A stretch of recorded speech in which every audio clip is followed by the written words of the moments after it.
the one blood pressure number that predicts stroke. When we discuss blood pressure, most people, and indeed many medical professionals during a rushed 15-minute appointment, tend to fixate on the top number. However, it is the bottom number, the diastolic reading, that holds a critically important, yet almost universally overlooked, warning signal for adults over the age of 60. This seemingly minor digit is, in fact, the single most accurate predictor of stroke in this demographic, a fact that remains largely unknown to the millions of seniors in this country. A profound 2021 analysis, meticulously published in the esteemed New England Journal of Medicine, meticulously compiled and scrutinized data from over 1.3 million individual blood pressure readings. This monumental study unequivocally revealed that your diastolic number, that oft-neglected bottom figure, carries a distinct and crucial warning signal, one that emerges and becomes discernible years, sometimes many years, before a stroke manifests. This makes it an invaluable early indicator that demands our attention, not our dismissal. Paradoxically, the very individuals who face the highest risk are not those whose readings are dramatically alarming or scary at first glance. Instead, the most vulnerable are often precisely those who have been reassured by their doctors that their blood pressure was simply, in that deceptively comforting word, fine. As a physician whose professional life is dedicated to the critical fields of cardiovascular and stroke prevention, I have regrettably spent countless hours sitting across from patients who, after a routine checkup, walked out of their appointments imbued with a false sense of security. They genuinely believed they were safe because their top blood pressure number appeared acceptable, perhaps even ideal,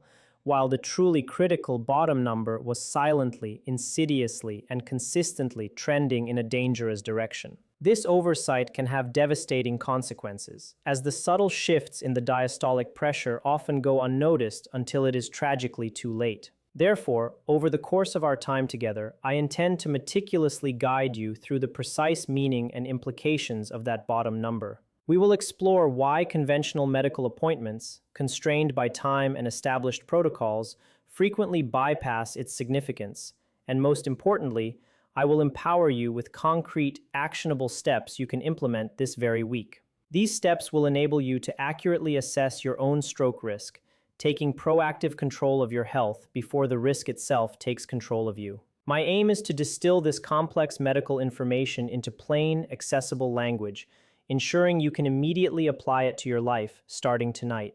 First, I will illuminate the one specific diastolic range that unequivocally signals an escalating stroke risk in seniors over 60. You will learn why a reading that appears deceptively low can, in fact, be far more perilous than one that initially looks high, challenging common perceptions about what constitutes good blood pressure.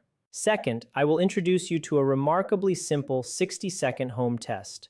This test, easily performed at your own kitchen table, with a readily available blood pressure cuff costing under $40, possesses an extraordinary ability to detect these critical patterns long before any single office visit could ever hope to. This empowers you with continuous monitoring, moving beyond the limited snapshot of an annual appointment. Third, we will identify the three distinct categories of individuals for whom the standard, generalized blood pressure target is not only inappropriate, but potentially detrimental. This includes a specific group whose physicians are, astonishingly, still adhering to outdated guidelines that major cardiology bodies revised and updated years ago, highlighting a dangerous lag in clinical practice. Fourth, I will provide you with the exact sequence of incisive questions to pose during your next doctor's appointment. These carefully formulated questions are designed to effectively steer the conversation towards the blood pressure number that truly matters for your long-term health, rather than allowing it to default to the number that is merely easy or convenient to discuss.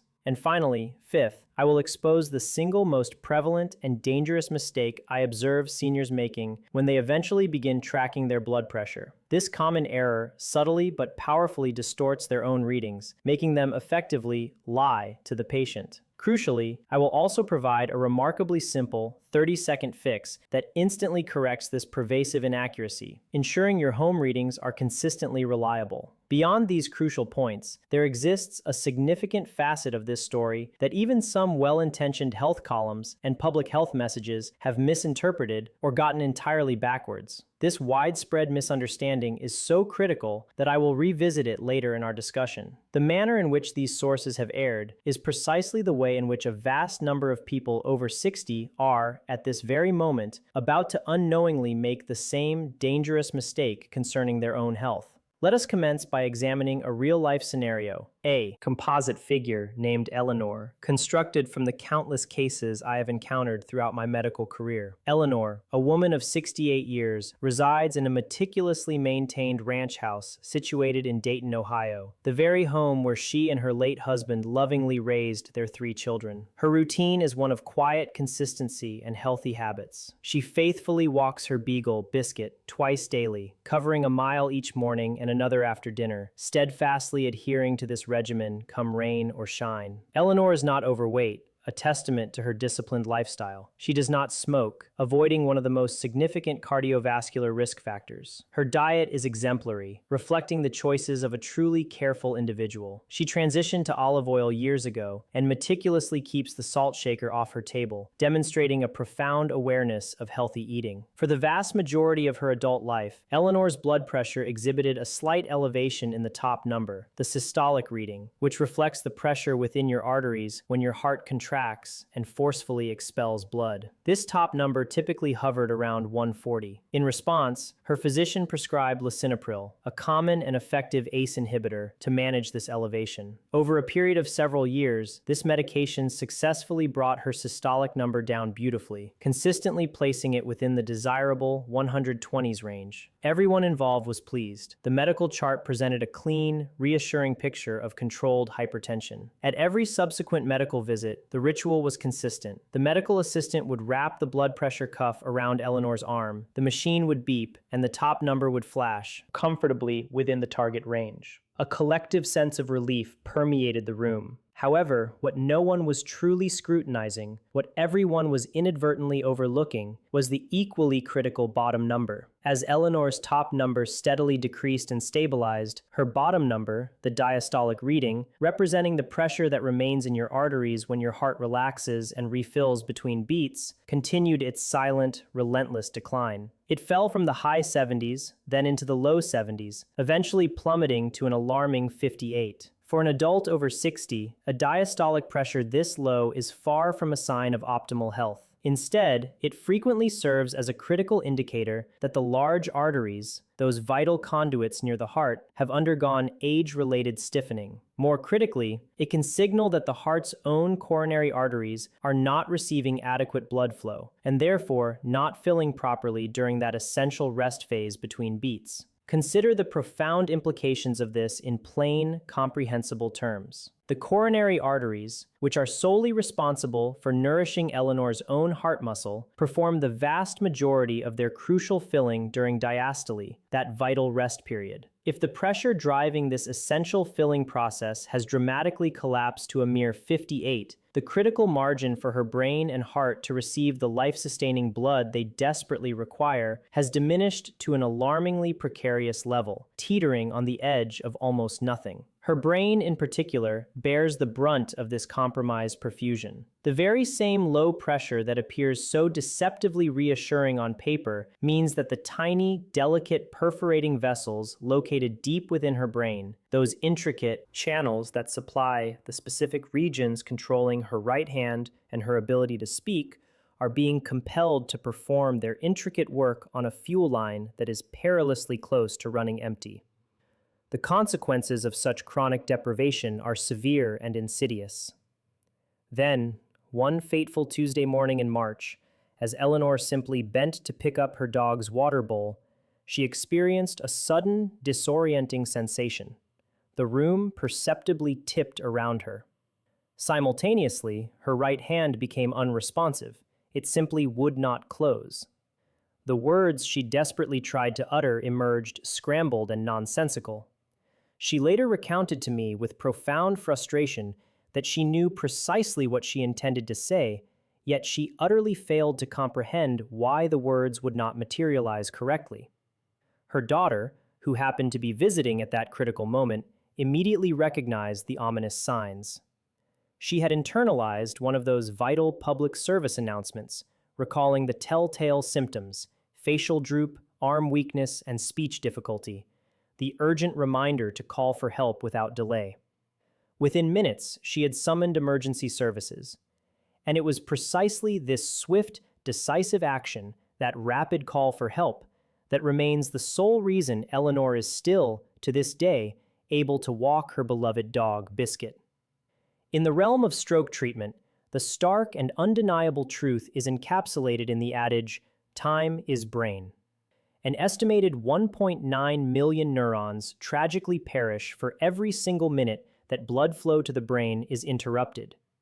This horrifying biological reality is precisely why the precious minutes, or even seconds, between the onset of symptoms and the initiation of treatment are absolutely paramount, often determining whether an individual walks out of the hospital to reclaim their life or is sadly wheeled out, permanently altered. But what truly resonated with me, what has remained an indelible and haunting detail, is this. Just 3 weeks prior to that devastating morning, Eleanor had undergone a routine medical checkup. Her top blood pressure number was a perfectly respectable 122. Her doctor, as meticulously recorded in the patient note, stated, and I quote directly, "Pressure well controlled." The bottom number, a dangerously low 56, was conspicuously present right there on the very same line of the same printout, on that identical 15mm strip of paper. Yet nobody, not a single medical professional, mentioned it. I recount Eleanor's story not because her experience is an anomaly or particularly unusual. On the contrary, I share it because Eleanor embodies the quintessential senior, the exact demographic that this insidious pattern silently preys upon.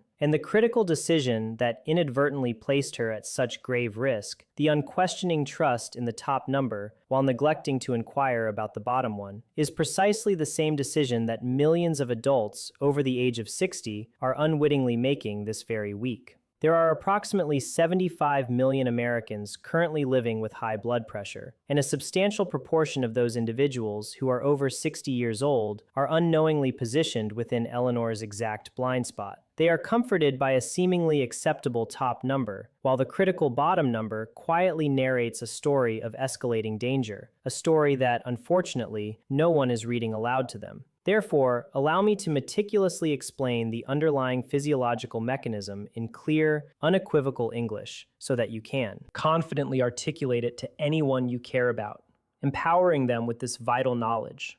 Your blood pressure reading, as you know, consists of two distinct numbers. The top number, known as the systolic pressure, represents the peak pressure exerted inside your arteries at the precise moment your heart contracts and forcefully ejects blood into the circulatory system. Conversely, the bottom number, the diastolic pressure, measures the residual pressure that remains within your arteries when your heart relaxes between beats, momentarily resting and refilling its chambers. For the majority of adult life, physicians have primarily concentrated their concerns on high blood pressure readings, both systolic and diastolic, and for very valid reasons. The globally renowned Framingham Heart Study, an extraordinary longitudinal research endeavor that has diligently followed thousands of residents of one specific Massachusetts town since its inception in 1948, fundamentally educated and shaped the understanding of several generations of physicians. This landmark study powerfully demonstrated that, for individuals in middle age, diastolic pressure was indeed the paramount number to closely monitor and, in many cases, to genuinely fear due to its strong correlation with adverse cardiovascular events. And for a 45-year-old individual, this enduring truth remains absolutely valid. However, a profound and critical physiological shift occurs within the body as one advances in age.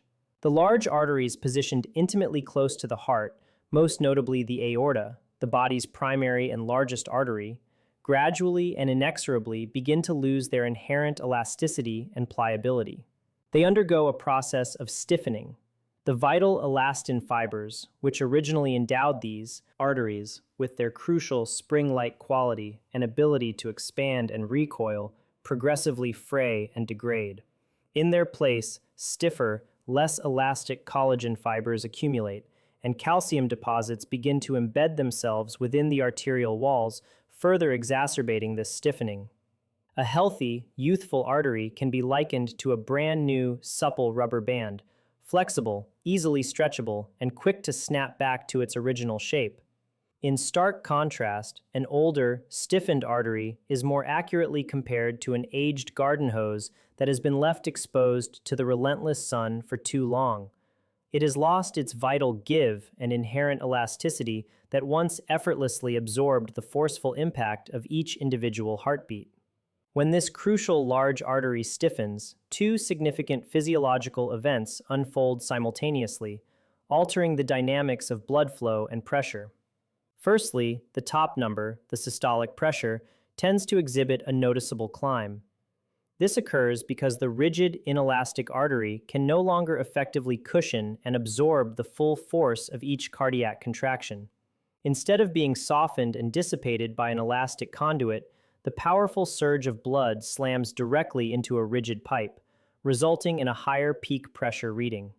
Secondly, and just as critically, the bottom number, the diastolic pressure, tends to experience a corresponding fall. This decline is a direct consequence of the stiffened artery's inability to maintain adequate pressure during the heart's rest phase, a function that a healthy, springy artery performs with natural efficiency. A robust, elastic aorta functions essentially as a crucial second pump within the circulatory system. It stretches compliantly when the heart contracts and pushes blood forward, then powerfully recoils during the heart's relaxation phase.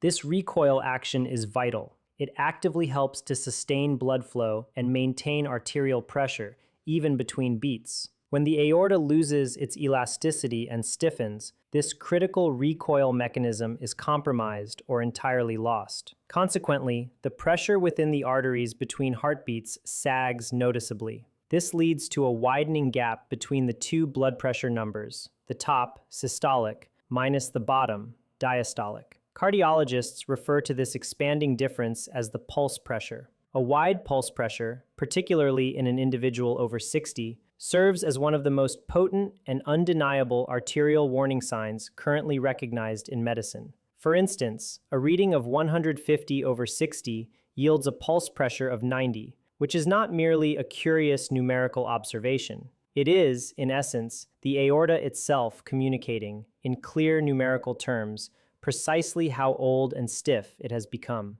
This stiffness, rather than just the absolute height of the pressure, is the primary driver of arterial damage and associated cardiovascular risk. Now let us delve into the aspect that holds paramount importance for understanding stroke risk, a dimension that, according to comprehensive research meticulously summarized by the American Heart Association, remains significantly underappreciated within both the medical community and the general public. Your heart muscle itself, that tireless pump sustaining your life, receives its vital blood supply exclusively during diastole, that critical rest phase when the bottom blood pressure number dictates the flow. Unlike virtually every other organ in the human body, the heart cannot effectively feed itself while it is actively squeezing and contracting, because the very act of contraction clamps shut its own intricate network of coronary vessels. It must patiently await the rest beat to replenish its oxygen and nutrient supply. If the diastolic pressure drops too precipitously low in an older adult, the heart's own coronary arteries, and by direct extension, the myriad small vessels responsible for nourishing the delicate tissues of the brain, may not receive adequate perfusion. They are, in essence, being starved of the blood flow they desperately need at a critical juncture. Cardiologists employ a concept here known as the J-curve. This theory posits that as you deliberately push blood pressure down through medication or lifestyle interventions, the associated cardiovascular risk initially falls progressively. However, at a certain point,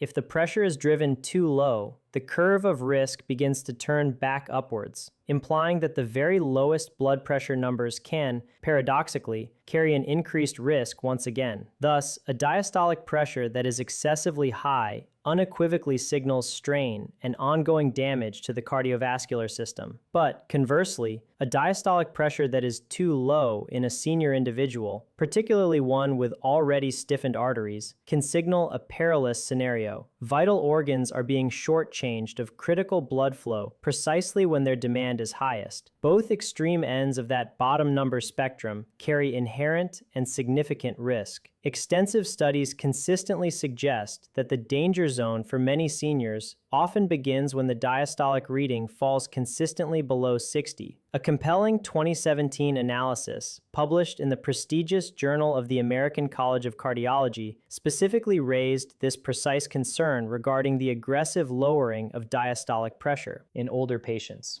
This study's findings were stark. In older adults, diastolic readings consistently under 60 were demonstrably associated with a greater incidence of adverse cardiac events, not fewer, even in scenarios where the top systolic number appeared to be perfectly ideal. This crucial evidence powerfully underscores why I repeatedly emphasize that the people most acutely at risk are frequently those who have been confidently, yet mistakenly told they were fine. Eleanor's top number was indeed textbook perfect, yet her bottom number had quietly, dangerously descended into a range where her brain was beginning to suffer severe perfusion deficits. The underlying mechanism operated exactly as the aging artery dictates. A stiff arterial pipe leads to a high top number, a sagging bottom number, a starved rest phase for critical organs, and ultimately a highly vulnerable brain. Eleanor was not an exception to this rule. Eleanor was, tragically, the rule itself. And the cruel irony of her situation is that the very treatment designed to correct her high top number was, in part, what inadvertently dragged her bottom number into the perilous danger zone. No one acted recklessly or irresponsibly. They simply followed the standard protocol, monitored the standard number, and tragically overlooked the one crucial indicator that the standard protocols do not adequately emphasize.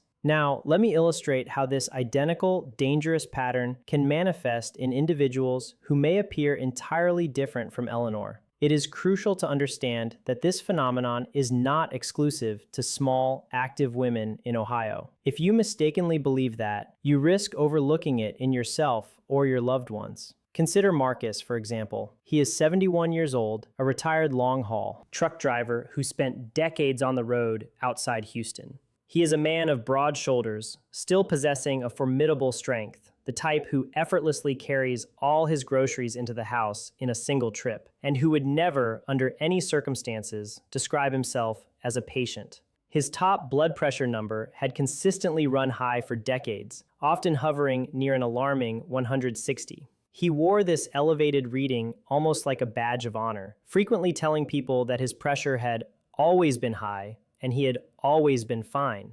30 arduous years spent behind the wheel, subsisting on gas station meals, enduring irregular sleep patterns. Every one of these lifestyle choices exacts a toll, and the arterial walls keep a meticulous accounting of all the receipts. In Marcus's case, while his top number was high, his bottom number was sitting at a perilously low 54. This specific combination, a high top number coupled with a low bottom number, resulting in a pulse pressure exceeding 100, is, in essence, the unmistakable signature of stiff arteries, written in capital letters for all to see if only one knows how to read it. A pulse pressure greater than 100 in a man of his age is not a borderline concern. It is a blaring, flashing sign that his aorta has suffered significant degradation, having lost the vast majority of its crucial elasticity. Marcus, fortunately, did not experience a full-blown stroke. What he endured was what physicians refer to as a transient ischemic attack, or a TIA.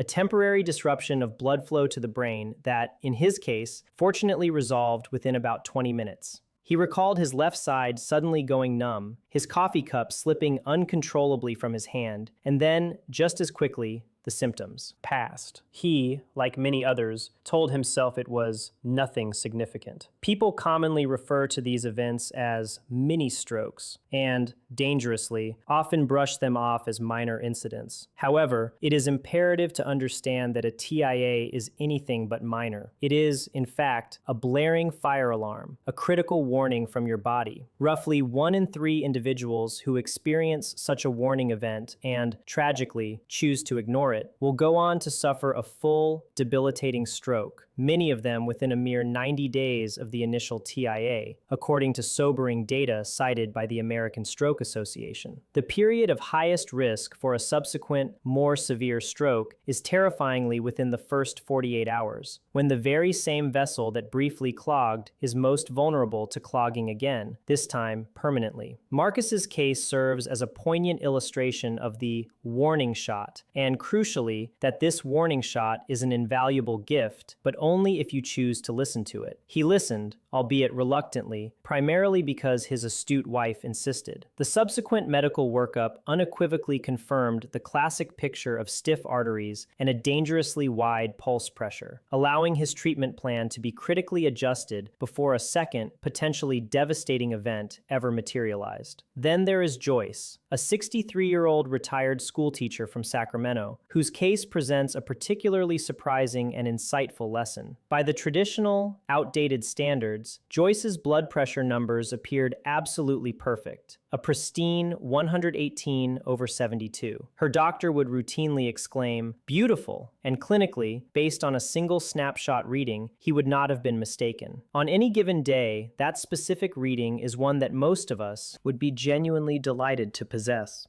However, Joyce had diligently been tracking her own blood pressure at home for 6 consecutive months, every single morning, with the same meticulous precision she once applied to taking attendance in her classroom. Through this consistent monitoring, she discerned something a single infrequent office visit could never possibly catch. Her bottom number, the diastolic pressure, was independently, subtly, but steadily creeping upwards. It moved from 72 in January to 76 in March, and then to 80 in May. The average was unmistakably rising, even though no individual reading on its own was alarming enough to trigger concern, and certainly no single reading would ever have prompted a phone call from her doctor. In adults under the age of 65, a progressively rising diastolic pressure, and I emphasize, it is the trend, not just a single snapshot reading, that is critical here, is strongly associated with an elevated risk of future stroke and heart disease. This is because, in a younger, more elastic artery, a climbing bottom number directly reflects increasing resistance within the small peripheral blood vessels. This rising resistance is an early, often subtle, signature of incipient cardiovascular disease, appearing long before it ever manifests as a scary, headline-grabbing number. This crucial trend remains completely invisible to anyone who is merely glancing at a single number on a single day. A typical office visit, conducted just once a year, would have observed Joyce's diastolic at 72 in January and deemed it perfect. The following January, it might have been 80, still categorizing it as acceptable. And never once would the crucial upward slope connecting these two data points have been recognized. Joyce, however, caught this dangerous trajectory because she consistently monitored the trend.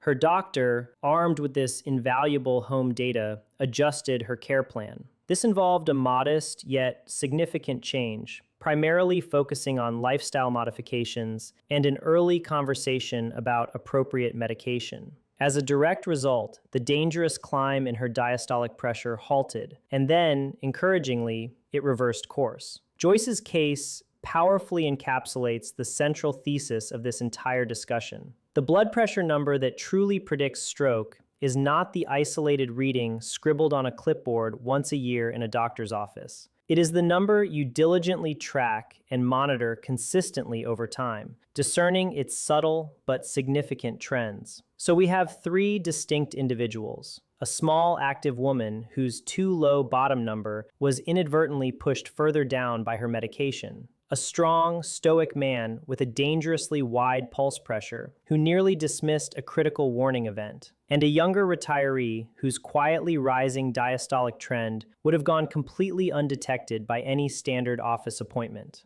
These individuals represent different body types, different decades of life, and their bottom numbers were trending in different, yet equally perilous directions. Despite these superficial differences, the same critically overlooked bottom number lay at the heart of all three of their risks. Therefore, here is precisely what you need to do, in this specific order, beginning this very week, to take proactive control of your cardiovascular health.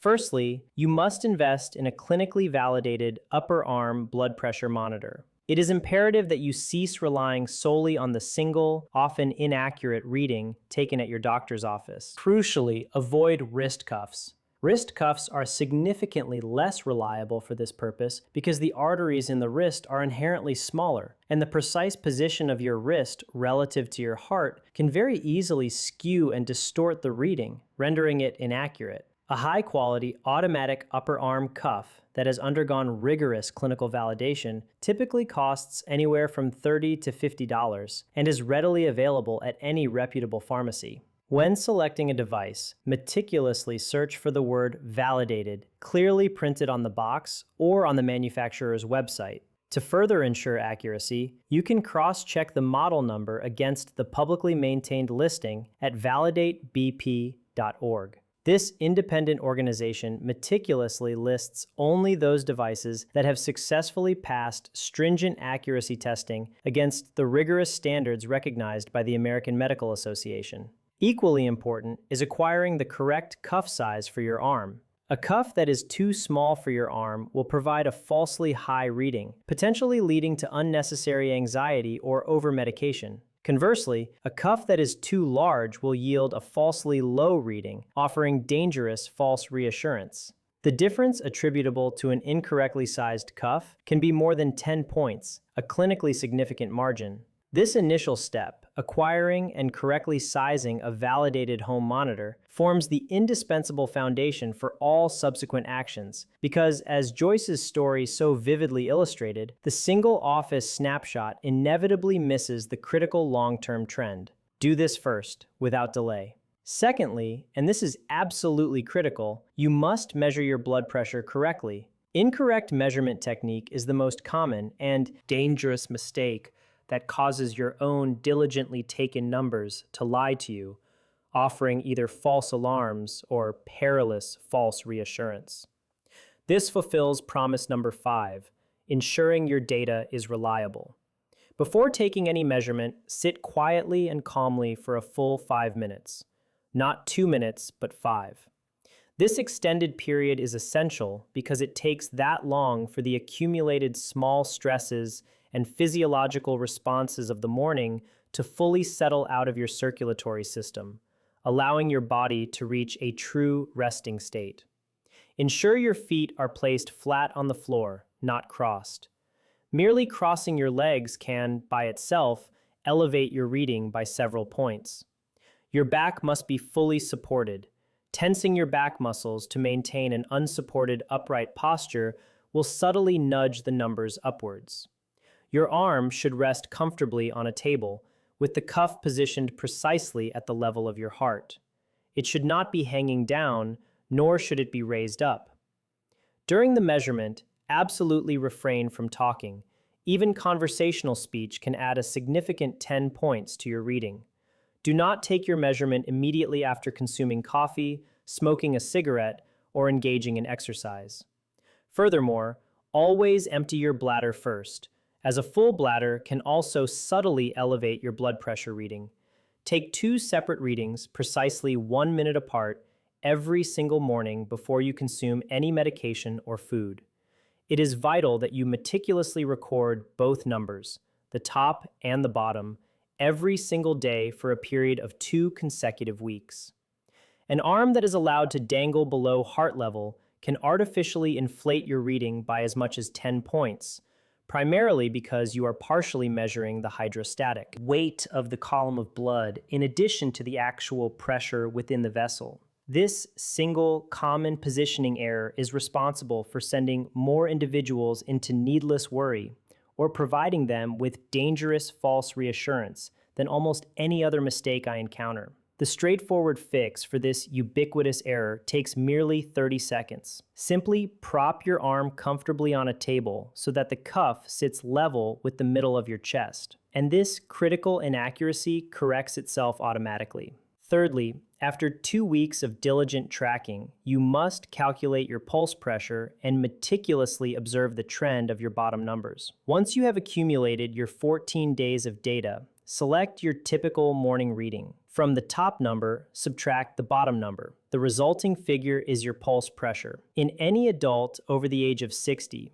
a pulse pressure that consistently registers above 60 unequivocally merits a thorough and in-depth conversation with your physician. If your pulse pressure consistently exceeds 70, it demands an urgent and immediate discussion. So, if your typical reading is, for example, 150/70, your calculated pulse pressure is 80. This is the crucial number you must bring up with your doctor, even if neither of the two individual readings, 150 or 70, would have independently triggered any alarm in a conventional setting. Separately, meticulously examine whether your bottom number, the diastolic reading, is either consistently drifting below the critical threshold of 60 or, conversely, steadily climbing upwards in the concerning manner that Joyce's was. By performing these two simple calculations and observations, you are now actively reading the two paramount signals that the latest medical research consistently points to, the very two signals that Eleanor's and Joyce's charts were quietly broadcasting for years, unheard. You are identifying the widening gap that signifies arterial stiffness and the subtle trend that indicates a dangerous physiological change. Fourth, when you attend your next medical appointment, bring the data, not just your generalized worries, and ask 3 exceptionally specific, pointed questions. Question 1. Given my age, what precise diastolic range are we actually targeting for me personally, and are we currently utilizing the most up-to-date current guidance for this target? Question 2. Is my pulse pressure, the number you will have calculated, currently within a range that genuinely concerns you? Question 3. Could any of the medications I am currently taking inadvertently be pushing my bottom blood pressure number too low, potentially into a dangerous range? These 3 carefully constructed questions are designed to compel the visit to focus on the numbers that truly matter, because they cannot be dismissed with a vague, unhelpful word like fine. Each question unequivocally demands an actual numerical response and a concrete, informed medical judgment. Crucially, bring your 2-week log, meticulously printed out on paper.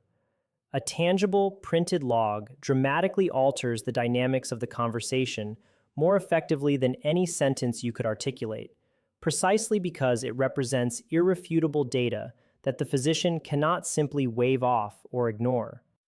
It fundamentally transforms you from a patient expressing a vague, unquantifiable concern into a patient presenting a clear, objective data set. And, frankly, a 14-day morning record of blood pressure taken under optimal, consistent conditions at home provides vastly superior information than the single, rushed, and often inaccurate reading that the office staff will take on that particular day. Fifth, it is absolutely essential to understand and recognize the 3 distinct groups of individuals for whom the standard, generalized blood pressure target is demonstrably wrong, potentially even harmful. This insight directly addresses promise number 3. Group 1 consists of adults over the age of 75 who exhibit stiff arteries. In these individuals, aggressively pushing the bottom number too low can paradoxically cause more harm than good, perfectly illustrating the J-curve problem we discussed earlier. Group 2 encompasses individuals living with diabetes or existing kidney disease. These patients often require a highly individualized blood pressure target rather than a generic one-size-fits-all number. This is because their small blood vessels are frequently already compromised, and an aggressively low diastolic pressure can dangerously tip an organ system that is already functioning precariously close to its physiological margin. Group 3 includes anyone who is currently taking multiple blood pressure medications. In such cases, the combined effect of several drugs can inadvertently drop the diastolic pressure much further than initially intended. The stacking of 2 or 3 different blood pressure medications can silently pull the bottom number down past 60 without anyone actively planning for or noticing it, which is precisely what almost tragically happened to Eleanor. Major cardiology bodies and leading medical organizations revised their fundamental thinking on aggressive blood pressure targets in older adults years ago. The crucial conversation fundamentally shifted following the groundbreaking SPRINT trial and the subsequent guideline updates that emerged from its findings, unequivocally recognizing that the right blood pressure number is not universal, but is highly dependent on the specific patient sitting in front of you. Yet, lamentably, many medical appointments continue to operate on the outdated, reflexive assumption that lower is always better. For these 3 critically important groups, however, lower is most emphatically not always better. In fact, it can tragically become the very trigger for an adverse event. Now, before we conclude, let us return to that crucial part I promised to revisit, the area where some otherwise well-meaning health columns and public advice consistently get it backwards. They will often, with a tone of misplaced reassurance, tell you that a low diastolic number is nothing to worry about, confidently asserting that as you age, only the top number counts. This advice, while possessing a kernel of truth, is dangerously incomplete and fundamentally misleading. In a healthy 50-year-old individual, a somewhat lowish bottom number can indeed be entirely benign. In such a body, the arteries retain their full elasticity. The crucial rest phase of the heart is still abundantly supplied with blood, and a relaxed, lower bottom number is simply a physiological sign of an effortless, easy circulation. However, in a senior over the age of 60, especially one with demonstrably stiffening arteries, a bottom number that has consistently fallen below 60 is one of the most strongly associated patterns with reduced and compromised blood flow to the brain and heart. The very same numerical reading, therefore, signifies 2 diametrically opposite things in 2 different bodies, depending critically on age and arterial health. And these generalized health columns tragically flatten this nuanced, life-saving distinction into one cheerfully misleading sentence. The column, in its attempt to reassure, effectively tells you to relax about the very number that should, in fact, compel you to ask a profound and urgent question about your health. This precisely is the insidious trap into which Eleanor's chart tragically fell.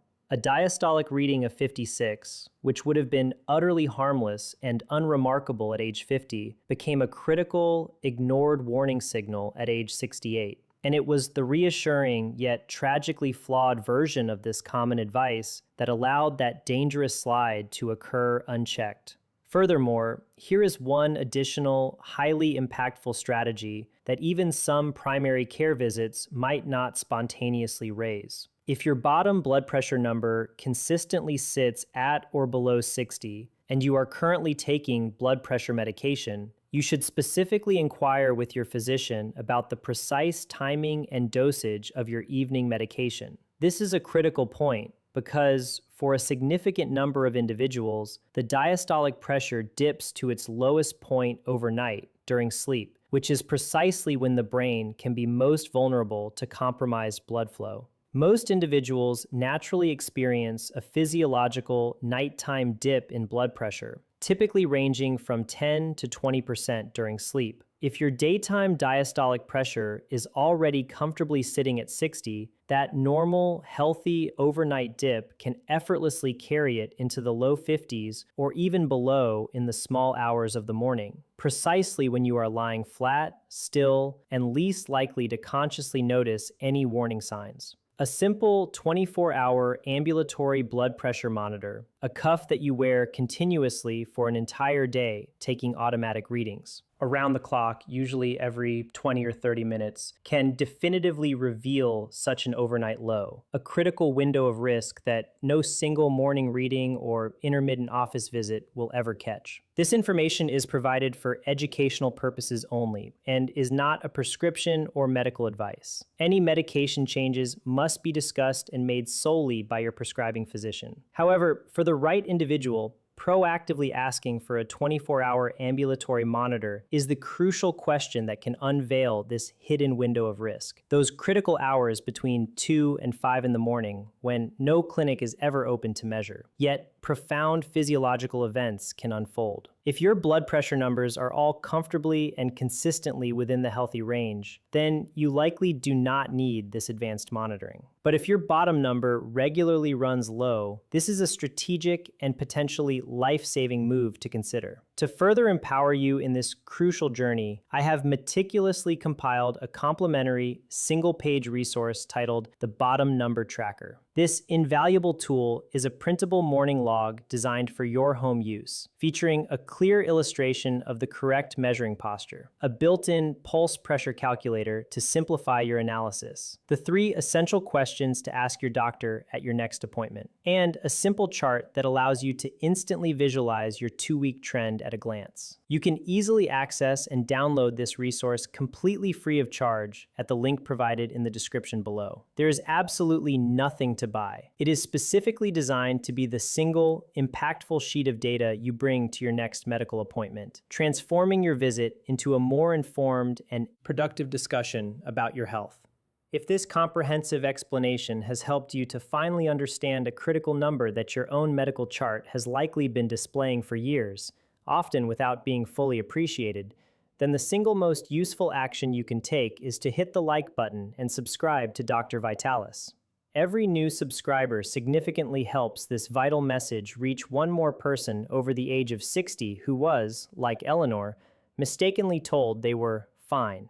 There is, unfortunately, no specific billing code for the kind of proactive prevention and education that this information provides, so this channel serves as the indispensable conduit through which this life-saving message travels.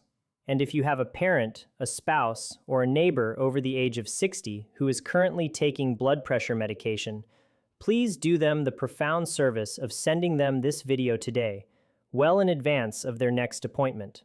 This will ensure they walk into their consultation already armed with the knowledge and confidence to specifically inquire about their bottom blood pressure number.